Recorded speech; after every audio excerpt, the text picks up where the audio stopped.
सुंदरपुर जंगल में ठीक तरह के कॉलेज और स्कूल न होने के कारण अपने बच्चों को काम पर भेजते हैं वहां के माँ बाप। असल में बच्चों की कमाई से बढ़कर वे लोग कहीं बिगड़ न जाए इस बात का ज्यादा डर लगा करता। इसलिए भले ही स्कूल न भेज पाए, कम से कम मजदूरी पर जाने पर कुछ पैसे तो आएंगे इसलिए भेजते हैं। एक बार एक तोता और कबूतर एक दूसरे से ऐसे बात करते हैं, क्या भाभी पड़ोस के जंगल में काम पर जा रही हो? काम वाम कैसा है? हाँ, वहाँ काम का क्या है, अच्छा चल रहा है, ऊपर से पैसे भी वहाँ ज्यादा है। कोई बात नहीं भाभी, सही समय पर बताया। कल से मेरे बेटे को वहीं पर भेजूंगी मैं। अपने साथ ले जाकर काम बता दो। मेरा और इनका कॉन्ट्रैक्ट पूरा होने के पश्चात हम भी वहीं पर आ जाएंगे। तब कुल मिलाकर 3 लोगों की कमाई। ये क्या, मजदूरी बढ़ने के बाद भी अपने बेटे को पढ़ाएगी नहीं क्या तू? और जिंदगी भर वो भी तुम्हारी तरह हमाली का काम करके जिएगा क्या? हमाली नहीं करेगा तो और क्या करेगा बताओ भाभी? बच्चों को पढ़ाना है, ये मन में है, लेकिन हमारी हैसियत के हिसाब से स्कूल नहीं है ना। हमारे यहाँ पर जो स्कूल है वो अमीरों के अलावा गरीबों की हैसियत के बाहर है ना। और बच्चों के पढ़ाई के लिए जंगल तो नहीं छोड़ सकते, इसलिए वे लोग ऐसे ही ना बैठे, इसलिए काम पर भेजते हैं। ऐसे अपनी तकलीफों को स्पष्ट तरह से बताती है वो। इस तरह उस जंगल के कई पक्षियों की यही समस्या थी। बाहर नहीं बता रहे थे पर अपने बच्चों की जिंदगी भी उन्हीं की तरह हो रही है, इस बात की बहुत उदासी थी उन्हें। ऐसे में उस जंगल में टोनी और निम्मी गौरैया अपने 2 बच्चों को लेकर नए आए थे। घर पर सारा सामान लगाने के बाद अगले दिन टोनी गौरैया अपनी पत्नी निम्मी गौरैया से ऐसे कहता है, अच्छा निम्मी, मैं अब चलता हूँ। तुम बच्चों के लिए कोई अच्छा स्कूल देख लेना, ठीक है? अच्छा जी, मैं आसपास में पूछती हूँ, ऐसे कहती है। बोलने के अनुसार ही जंगल घूमकर एक अच्छे स्कूल की इंक्वायरी करती है निम्मी। तब एक कौवा उसे ऐसे जवाब देती है, अरे क्या तुम भी बच्चों को पढ़ाने के बारे में सोचने वाली इस जंगल में रहने आई हो? यहाँ स्कूल नहीं है, दूर जो स्कूल है वो हम जैसे सामान्य लोगों के बस का नहीं, इसलिए इतना फीस न भर पाकर बच्चों को काम पर भेजना संस्कृति है। सालों से यहाँ रहने वाले हमें आदत लगी है सोचा, लेकिन दूर से आई तुम्हें ये देखना पड़ रहा है, कैसी किस्मत है। ऐसे बोलकर वहां से चली जाती है। तब निम्मी विचार में पड़ जाती है। शाम को घर आने के बाद अपने पति से इस जंगल में स्कूल और उसके इंक्वायरी के बारे में बताती है। तब टोनी गौरैया ऐसे कहता है, अरे मेरे भाई की बात मानकर इंक्वायरी करे बिना ही हम यहाँ आ गए। अब फिर से घर बदलना बहुत बड़ा काम है। मैंने उसकी बात मानकर बहुत बड़ी गलती की। बच्चों को पढ़ाई ना मिल पाए ऐसी जगह है। ये सब आपके भाई का उपकार है। अगर ये पहले ही बताते तो मैं तभी रोकती होती। मुझे लगा ये आपका विचार है, क्यों क्या पूछे बिना ही यहाँ चली आई। अब देखिए कैसी जगह पर आ गए हैं। खाने की कमी होती है, लेकिन यहाँ क्या पढ़ाई की कमी, ऐसी जगह है। ऐसे अपने निर्णय पर बहुत पछताती है निम्मी। इसलिए उसे जितना आता था उतने में ही बच्चों को पढ़ाकर उनका पढ़ाई पर से ध्यान हटाए बिना टाइम पास करती रहती है।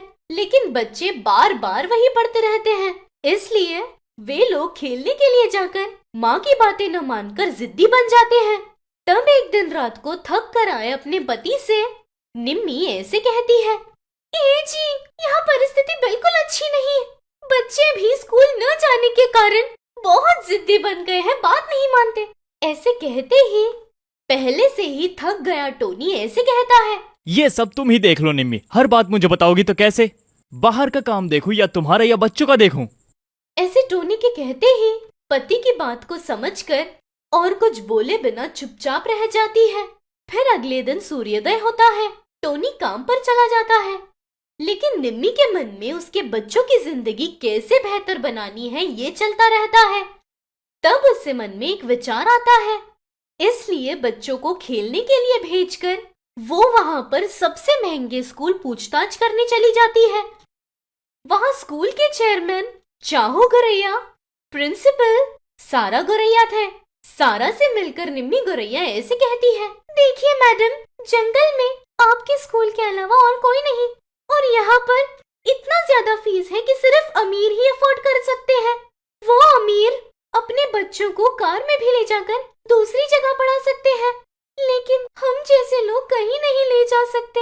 इसलिए आपका फीस भर ना पाकर बच्चों को ऐसे ही छोड़ने पर बच्चे उनके बिगड़ न जाए, इसलिए वहाँ के लोग अपने बच्चों को काम पर भेज रहे हैं। इसलिए कैसे भी अपना मन थोड़ा बड़ा करके हमारे बच्चों के लिए भी कम दाम में फीस रख दीजिए ना। अगर आप ऐसे करेंगी तो आपके स्कूल में बहुत बच्चे पढ़ेंगे।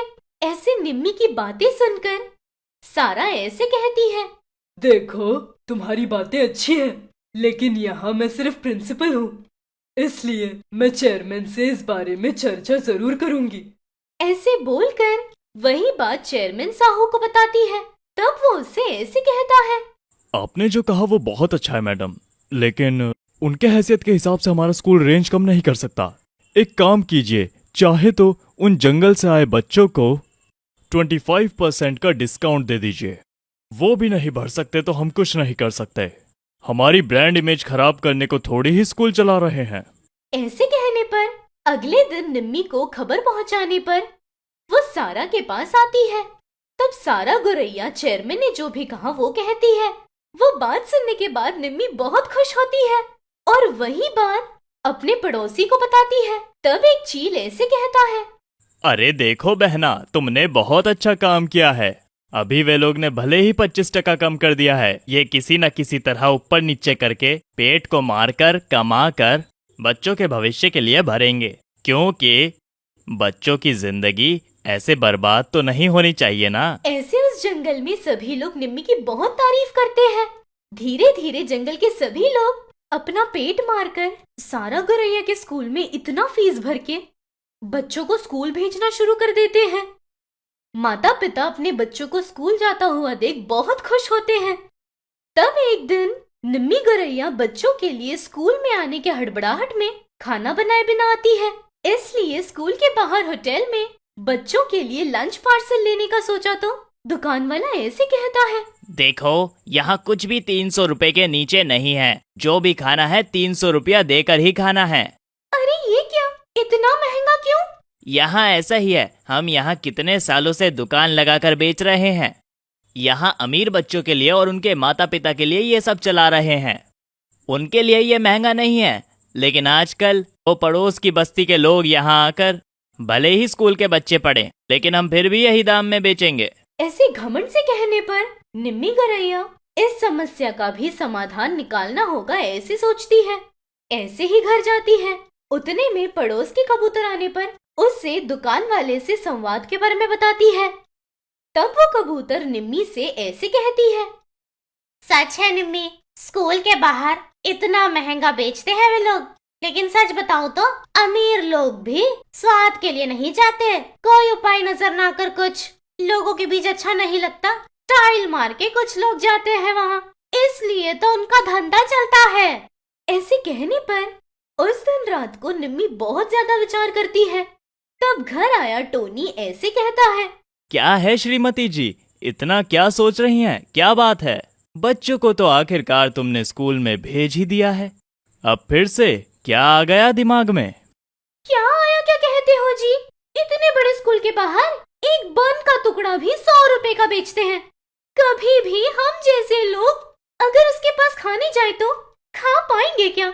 यही उससे पूछा तो मुझे उसने बहुत अपमानित किया, इसलिए वैसे भी खाली रहती हूँ ना, उसकी अकल ठिकाने लगाऊं, इसलिए मटका मैगी का व्यापार करूंगी।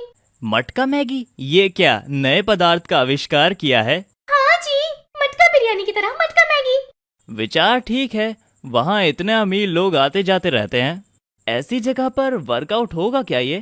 क्यों नहीं होगा, हम सोचते हैं, लेकिन अमीर लोगों को भी बहुत दफा उस हड़बड़ाहट वाली जगह पर खाना खाने के लिए इतना पैसा लगाना पसंद नहीं होगा। एक बात कहूँ, कितने भी अमीर लोग हो, हर दिन खाने पर इतना खर्चा नहीं कर सकते।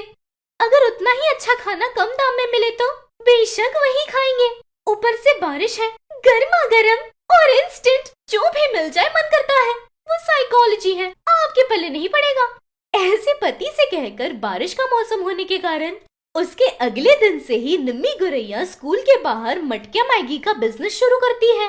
वो टर्म ही नया होने के कारण ऊपर से उसका दाम भी उनके हैसियत के हिसाब से बहुत कम था, इसलिए बड़े बड़े लोग आकर उस मैगी को टेस्ट करके जाते हैं।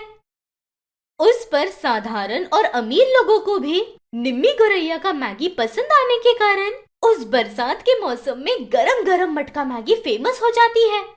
उस पर एक उल्लू वहाँ पर भीगता हुआ आकर निम्मी से ऐसे कहता है, बहुत अच्छा काम किया तुमने, नहीं तो इतना दाम बढ़ाकर लोगों को लूट लिया था इन्होंने।